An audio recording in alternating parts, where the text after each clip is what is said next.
الا ان اولیاء اللہ لا خوف علیہم ولا هم يحزنون الذین آمنوا وكانوا يتقون لهم البشرى فی الحیاۃ الدنیا والآخرہ لا تبدیل لخلق اللہ ذالک هو الفوز العظیم.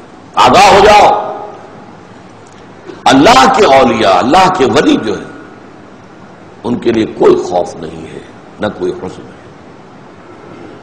لهم البشرى فی الحیات الدنیا الذین آمنوا وکانوا یتقون. اور یہ کون ہے؟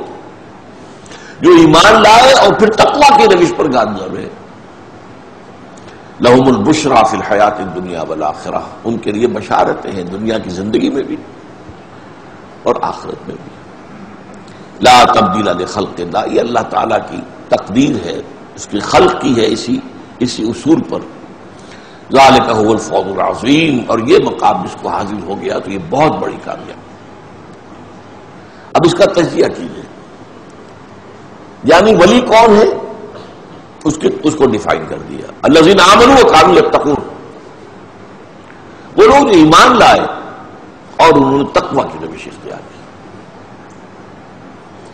ایمان لائے کا مطلب ابھی میں نے بیان کیا، پہلا قدم تو ہو گیا شہادت، وربل اٹیسٹیشن.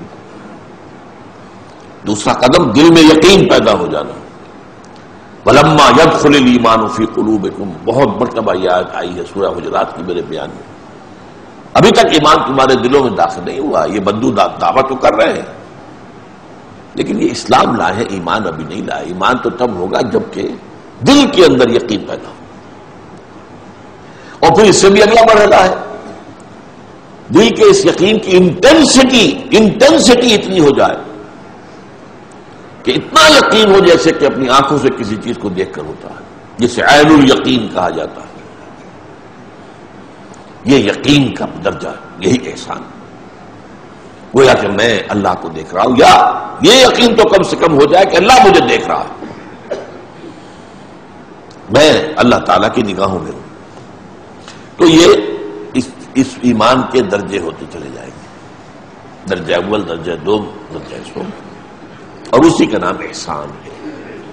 وہی تصوف کی منزل ہے، یقین اس درجے ہو جانا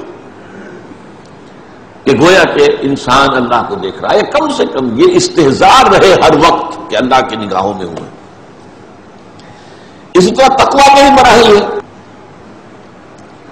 یہ جو شراب کی حرمت کے ضمن میں آخری آیتیں آئیں سورہ مائدہ میں 91 92 اور پھر 93 میں، جو لوگوں کو تشویش پیدا ہو گئی کہ ایسی نجس چیز تھی تو ہمیں تو پیتے ہوئے کسی کو 60 برس بیت گئے، فرض کی 63 برس کی عمر اس وقت تھی تو کتنا عرصہ ہو گیا ہوگا، 170 برس کا تھا. اور یہ میں بتا چکا ہوں عرب کے کلچر کا یہ جزو لازم تھا، جیسے آج مغرب کی تہذیب میں جزو لازم ہے. شراب کے بغیر کسی کھانے کا تصور نہیں ہے، کھانے کے ساتھ جو ہے شراب تو ہوگی. لیکن جب یہ لوگوں میں تشویش پیدا ہوئی تو فرمایا گیا لیس علی الذین آمنوا وعملوا الصالحات جناح فیما طعموا. وہ لوگ جو ایمان اور عمل صالح پر گامزن تھے ان پر کوئی الزام نہیں، کوئی ملامت نہیں، کوئی گناہ نہیں، کوئی پرسش نہیں اس میں جو وہ پہلے کھا چکے. اس آخری حکم کے آنے سے پہلے جو کچھ کھایا پیا وہ معاف ہے.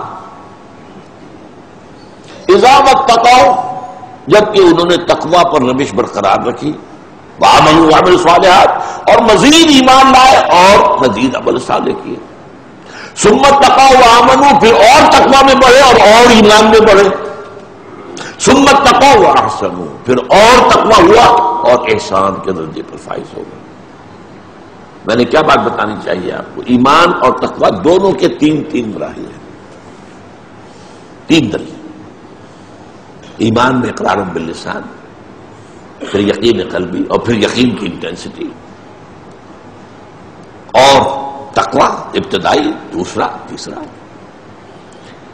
اب اس میں ذرا تھوڑا سا تجزیہ کر کے آپ کو بتا دوں اس ایمان کے ثمرات کیا ہیں، ایمان کا ظہور کن شکلوں میں ہوتا ہے. ایک تو ایمان کے خارجی ثمرات ہیں. یوں سمجھیے کہ مثال دے رہا ہوں آپ کو کہ ایک درخت ہے، آم کا درخت ہے تو آم لگیں گے. ایمان ایک ایسا درخت ہے کہ جس میں 2 طرح کے پھل لگتے ہیں، ایک ظاہری جو نظر آتے ہیں، ایک باطنی پھل لگتے ہیں جو نظر نہیں آتے. ظاہری پھل کیا ہے؟ نمبر 1 اطاعت، سم و اطاعت اللہ کو مانا ہے تو اب اللہ اور اس کے رسول کے احکام کی اطاعت کلی. سنو اور مانو. فاسمعوا واطیعوا. دوسرا جہاد فی سبیل اللہ، اللہ کی راہ میں جہاد. اور جہاد کے دو کھاتے ہو جائیں گے، اللہ کے پیغام کو دنیا تک پہنچانا، دعوت، اور اللہ کے دین کو قائم کرنا، نظام برپا کر دینا، اقامت. اس میں تن من دھن لگانا، مال اور اپنے جسم و جان کی قوتوں اور صلاحیتوں کو صرف کرنا ہی. اب یہ وہ چیزیں ہیں جو میں نے عرض کیا کہ جو خارجی جو ہے نظر آ جائے گا کسی شخص میں اطاعت ہے یا نہیں ہے، نماز پڑھتا ہے یا نہیں پڑھتا، روزہ رکھتا ہے کہ نہیں رکھتا، کیا ہے اس کے اندر، ہے کہ نہیں ہے، حلال و حرام پر کاربند ہے کہ نہیں، نظر تو آ جائے گا. جہاد کرے گا تو نظر تو آئے گا، دعوت دے رہا ہے، تبلیغ کر رہا ہے، قرآن پڑھ رہا ہے، پڑھا رہا ہے، سکھا رہا ہے، پھیلا رہا ہے، پہنچا رہا ہے، اور اللہ کے دین کو قائم کرنے کی جد و جہد میں لگا ہوا ہے جماعتی نظم کے ساتھ، ڈسپلن کے ساتھ. تو یہ تو ہے خارجی یا ظاہری جو ثمرات، ثمر کہتے ہیں نا پھل کو، ثمرات.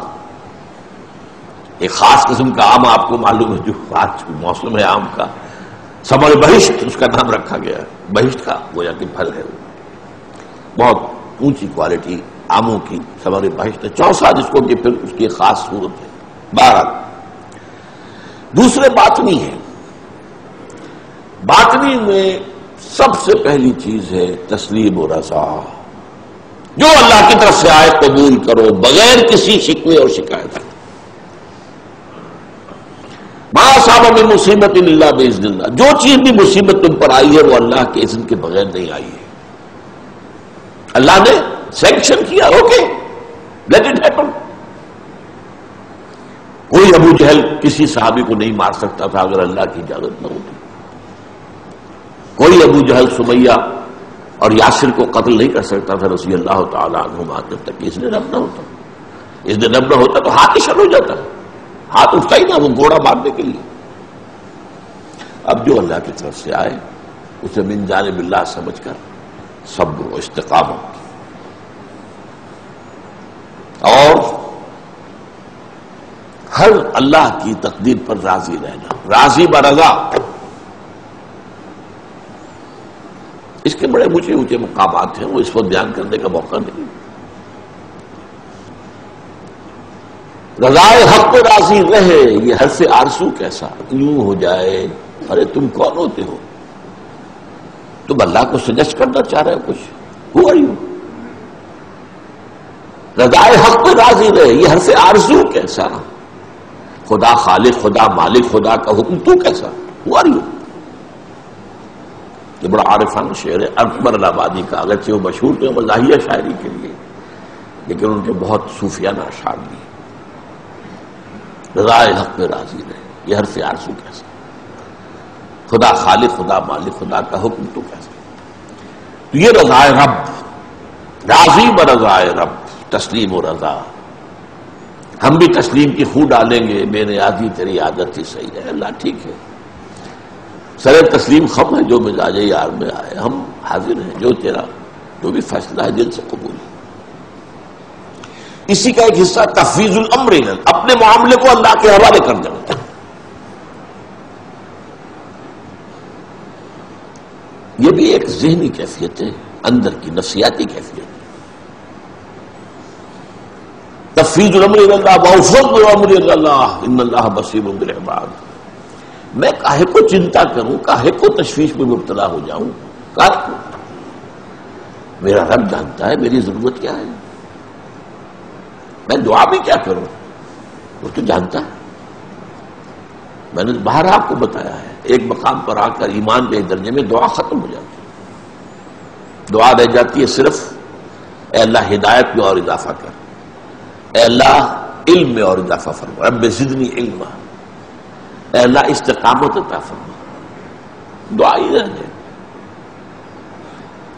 یہ دے دے، اچھا تم اللہ کو سکھا رہے ہو، پڑھا رہے ہو، تمہیں کیا پتا یہ شے تمہارے حق میں اچھی بھی ہے کہ نہیں.